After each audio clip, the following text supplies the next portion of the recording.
C'est toujours un plaisir de vous informer, mesdames, messieurs, bienvenue à cette édition rétrospective dont voici les titres. Célébration du 58e anniversaire de l'indépendance de la République démocratique du Congo.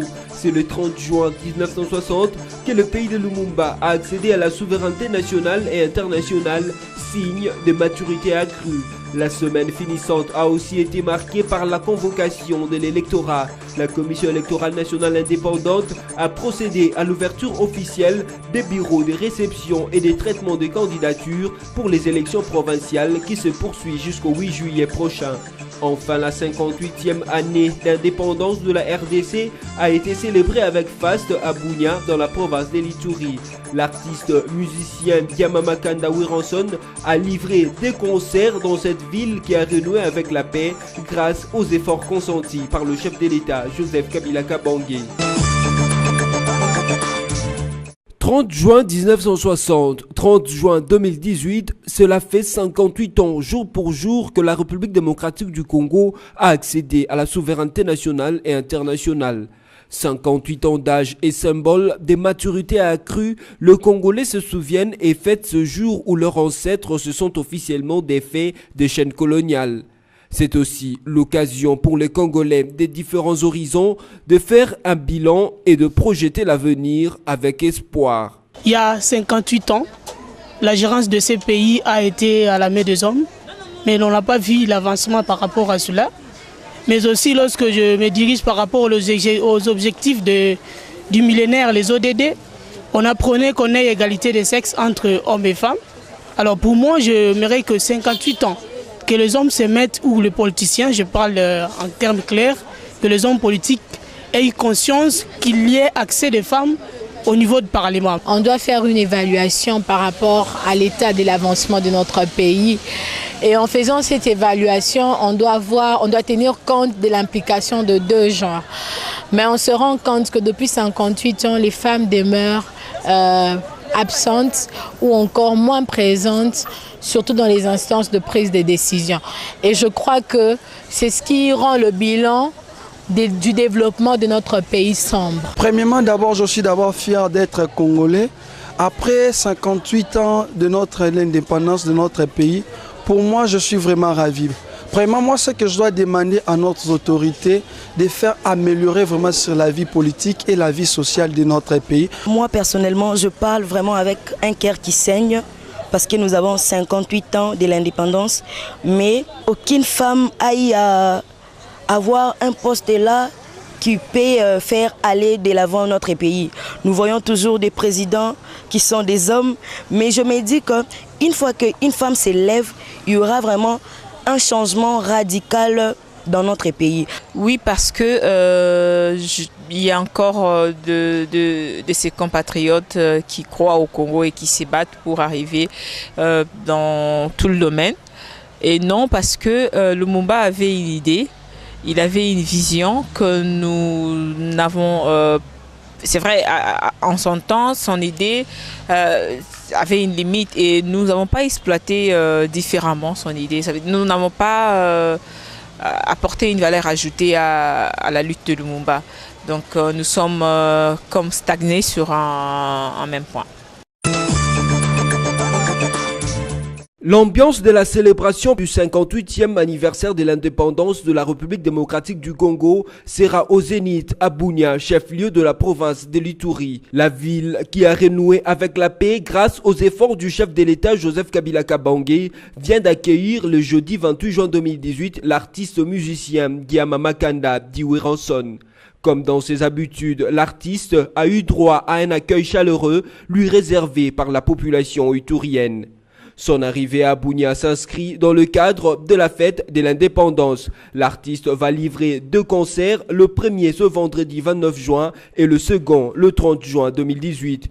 En sa qualité d'ambassadeur de la paix, Wiranson a remercié les autorités congolaises pour la paix retrouvée à Bunia. D'abord, na sepeli makasi na bana Bunia, accueil moko chaleureux na moni, accueil makasi na aéroport.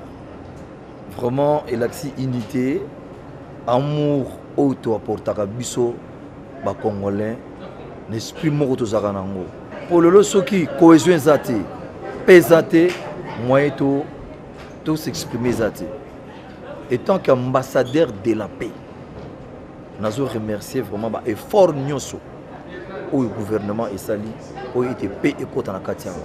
Ces fanatiques de l'Ituri en général et de Bunia en particulier, venus en liesse marquer leur attachement à cet artiste considéré comme l'un des plus populaires du pays, n'ont pas manqué de mots de remerciement à l'endroit des autorités congolaises pour la paix, sans laquelle cet événement n'aurait pas eu lieu. En tout cas, président Joseph Kabila, coup de chapeau, bonne continuité. On félicite mon le Raïsi parce que déjà tous dans la province, on a la sécurité. Il convient de noter que le premier concert aura un caractère VIP et le second sera populaire et se tiendra au stade Amani de Bunia le 30 juin 2018, date de l'indépendance de la République démocratique du Congo. Le 30 juin de chaque année, la République démocratique du Congo célèbre son accession à l'indépendance.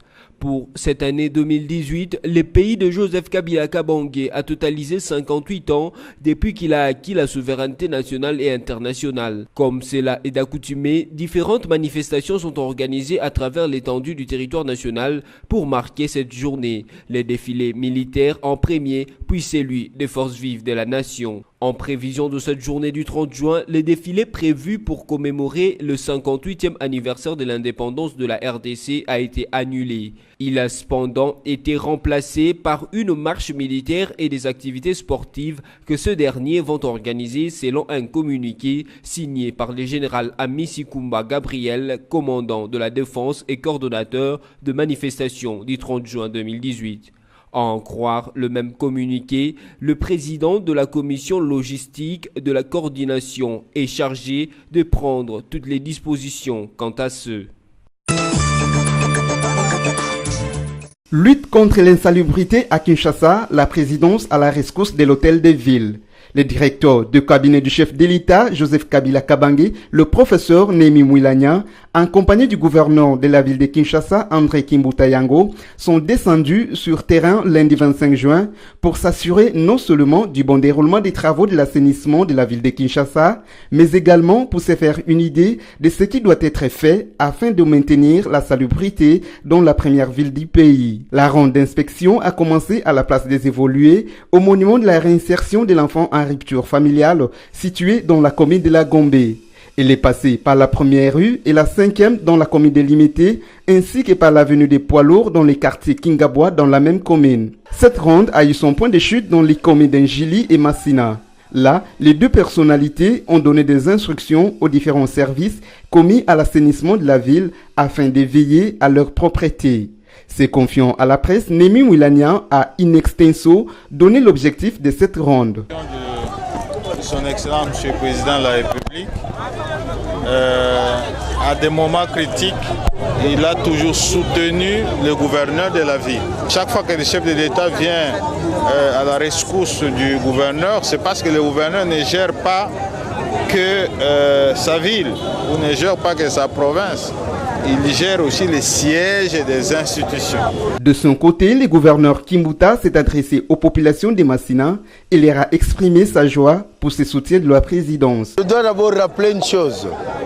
Son Excellence, Monsieur le Président de la République, m'a toujours dit, Monsieur Kimbuta, c'est ta ville, mais c'est ma capitale. C'est ce qui explique la présence de son directeur de cabinet parmi nous. Et ensuite, encore sur l'instruction du chef de l'État, il y a un très bon projet sur le boulevard Lumumba. Plus de 171 bureaux de réception et traitement des candidatures pour les élections provinciales sont ouverts depuis le dimanche 24 juin 2018. À Kinshasa, pas d'engouement à ce deuxième jour dans les BRTC. Les candidats députés provinciaux retirent timidement les formulaires afin de les remplir pour un éventuel dépôt. Même timidité dans la province du Kasaï oriental, précisément dans la ville de Mbujimayi, où quelques candidats viennent retirer les formulaires. Plusieurs attendent le dernier jour pour se précipiter au BRTC, comme ça a toujours été le cas. Lors de la convocation de l'électorat par la CENI et l'ouverture de BRTC, Corneille Nangaa a martelé sur le comportement citoyen des candidats, notamment l'inviolabilité des installations de la CENI, le 200 mètres d'éloignement à observer par les militants accompagnateurs de candidats. Le président de la centrale électorale a aussi signifié que 6 millions d'électeurs radiés du fichier électoral ne seront pas acceptés comme candidats. Et la caution payée en 2015 par certains candidats va être remboursée. René Nangayo-Belluo a également annoncé l'ouverture des bureaux d'octroi de duplicata des cartes d'électeurs dans les BRTC. Ce, avant de remercier le gouvernement, les acteurs politiques et les partenaires de la CENI pour leurs apports dans l'aboutissement du processus électoral. Jean-Pierre Bemba Gombo devrait bientôt obtenir un passeport diplomatique congolais. La Belgique a accepté de recevoir Jean-Pierre Bemba sur son territoire après sa libération provisoire. Mais l'ancien vice-président congolais ne dispose plus de documents à jour, passeport et carte d'identité. Il ne faut pas oublier qu'il est toujours sénateur en fonction, rappelle Jacques Njoli, un autre sénateur du Mouvement de libération du Congo MLC, parti cher à Jean-Pierre Bemba. Selon ce dernier, Jean-Pierre Bemba s'est adressé personnellement au bureau du Sénat pour solliciter un titre de voyage valable. Et le bureau de cette chambre a saisi le ministère des Affaires étrangères qui a répondu favorablement. Comme tous les parlements du pays, le sénateur Jean-Pierre Bemba a droit à un passeport diplomatique, fait savoir le service des communications du ministère des Affaires étrangères à Kinshasa. Dans sa réponse au président du Sénat, Léon Kingo Adondo, le vice-premier ministre en charge des Affaires étrangères, Léonard Okitundu, assure avoir instruit l'ambassade de la RDC en Belgique. Cette représentation diplomatique est priée d'accorder des facilités à l'intéressé pour l'obtention rapide de ce document. Une satisfaction pour F. Bazaïba, secrétaire général du MLC, parti politique de Jean-Pierre Bemba, qui estime que son président n'a pas de problème à ce niveau. Dès lors qu'il a été acquitté par la CPI, il doit recouvrer ses droits en tant que sénateur congolais, a-t-elle déclaré sur les médias. La Chambre d'appel de la Cour pénale internationale, CPI, avait décidé le 8 juin 2018 d'acquitter le sénateur et ancien vice-président de la République démocratique du Congo. Il séjourne actuellement en Belgique. Jean-Pierre Bemba pourrait retourner à La Haye le 4 juillet prochain pour connaître son sort. 3 cercueils attribués à Patrice Emery Lumumba, Joseph Okito, Maurice Polo, respectivement premier ministre congolais, premier président du Sénat congolais et chef d'état-major, ont été remis à la Belgique ce lundi 25 juin 2018 par l'Asbel Lilou. Un dépôt qui fait suite aux exigences de la Belgique sur la remise des corps de ces héros nationaux aux familles biologiques. L'Asbel Lilou, qui a rempli ces exigences, n'a toujours pas reçu une suite favorable de la Belgique. Son porte-parole, Thierry Badiba Yafari, nous le dit dans cette déclaration. Nous sommes venus déposer les 3 cercueils pour que la Belgique puisse mettre les corps de nos 3 héros nationaux, à savoir Patrice Emery Lumumba, Joseph Okito et Maurice Mpolo, afin que nous, Lisanga Lumumba, puissions retirer ces corps ce 30 juin 2018.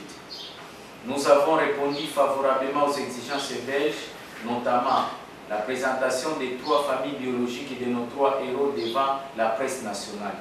Nous avons effectué ensemble avec les 3 familles biologiques une descente à l'ambassade de la Belgique à Kinshasa le jeudi 15 mars 2018 dernier. Nous lançons un appel à toute la jeunesse congolaise qui aspire à l'indépendance de la République démocratique du Congo à se joindre à nous, les Sanga Lumumba, ce 30 juin 2018 à 10 heures précises devant l'ambassade de la Belgique à Kinshasa-Gombe. Je dis et je vous remercie. L'Asbel Lilou dit ne pas cesser ses démarches jusqu'à ce que le corps de Lumumba, Okito Mpolo, soit remis aux Congolais. Gage de la paix entre la RDC et la Belgique.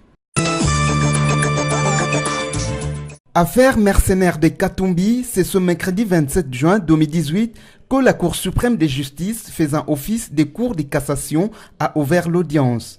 Il a en effet été porté en charge de Moïse Katumbi les accusations pour atteinte à la sûreté intérieure et extérieure du pays par les recrutements des mercenaires. Pour l'occasion, un groupe de députés et sénateurs ont saisi par une lettre ouverte le chef de l'État en sa qualité de garant du bon fonctionnement des institutions, dont la bonne administration de la justice, pour obtenir le renvoi du dossier au niveau du tribunal des grandes instances de Lubumbashi, qu'ils estiment être juge naturel de Moïse Katumbi. L'on se souviendra que Flori Kabange-Numbi, ancien procureur général de la République, avait saisi en son temps la Cour suprême de justice dans ce sens. Si la Cour suprême de justice a été saisie, c'est sûrement parce que les magistrats instructeurs de Lubumbashi avaient terminé leur travail, avait expliqué Flori Kabange Numbi. Le 19 mai 2016, l'ancien gouverneur du Katanga était en effet inculpé d'atteinte à la sûreté intérieure et extérieure de l'État avant d'être autorisé à quitter la RDC pour aller se faire soigner en Afrique du Sud. Suppression de l'examen d'État proposé par Steve Mbikai, ministre de l'Enseignement supérieur et universitaire. Gaston Moussemena réplique: les décisions sur la vie de la nation se traitent au Conseil des ministres et non devant la presse. Le ministre de l'Enseignement primaire, secondaire et professionnel, EPSP, dit douter qu'un membre du gouvernement puisse proposer la suppression de l'examen d'État en dehors du Conseil des ministres. D'où sa réaction mardi 26 juin à la suggestion de son collègue de l'enseignement supérieur et universitaire, Steve Mbikai, qui veut que ces épreuves soient abolies. Je m'excuse pour n'avoir pas suivi. J'ai même des doutes qu'un membre du gouvernement puisse prendre une telle initiative qui ne cadre pas avec l'éthique professionnelle. Mais ce que vous devez savoir est que les décisions sur la vie de la nation et l'éducation faisant partie des éléments essentiels de la vie de la nation se prennent au Conseil des ministres. Je ne crois pas qu'au Conseil des ministres, il y a eu quelque chose de pareil, a déclaré le ministre de l'EPSP chez nos confrères des radios Okapi. Dans une déclaration faite lundi 25 juin à la presse, Steve Mbikai a proposé la suppression de l'examen d'État qui conditionne l'entrée à l'université. Il évoque, entre autres raisons, la baisse sensible du niveau des élèves qui viennent du secondaire et la fraude qui impacte négativement sur la vie intellectuelle de ces élèves. Promouvoir le leadership de la jeune femme congolaise en général et de l'étudiante congolaise en particulier, c'est l'essentiel à retenir de l'atelier d'échange autour des compétences féminines entre Mami Tchoponchi Lobo, copilote des Congo Airways, et les étudiantes de l'Université de Kinshasa, regroupées autour de la dynamique des femmes leaders le jeudi 28 juin 2018 à Kinshasa. Selon Jaël Abouloubi-Simouan, présidente de la DIFEL, son ONG aide, un temps soit peu, l'étudiante à promouvoir ses capacités au sein de l'université. Notre dynamique, en sigle, c'est la DIFEL. Nous avons tant d'objectifs. Nos objectifs, c'est de promouvoir le leadership de la femme au sein de l'université. Nous voulons avoir des femmes qui travaillent ensemble avec les hommes, parce que les hommes ne sont pas nos adversaires, mais ils sont nos collaborateurs. Donc nous devons travailler ensemble, parce qu'au moment où les hommes travaillent, ils ne travaillent pas avec leurs biceps, mais ils travaillent avec leur tête. Et comme nous les femmes, nous avons aussi la tête et nous devons travailler ensemble pour l'épanouissement et le développement de notre pays. Pour Mami Tchoponchi Lobo, l'étudiante congolaise doit dépasser les stéréotypes qui la bloquent afin de faire prévaloir ses compétences. Ici, nous sommes venus sensibiliser les filles parce que la plupart des filles viennent à l'université avec des préjugés et tout ça. Nous sommes encore en train de faire des travaux de la sensibilisation et conscientisation de l'importance de l'éducation pour eux d'abord.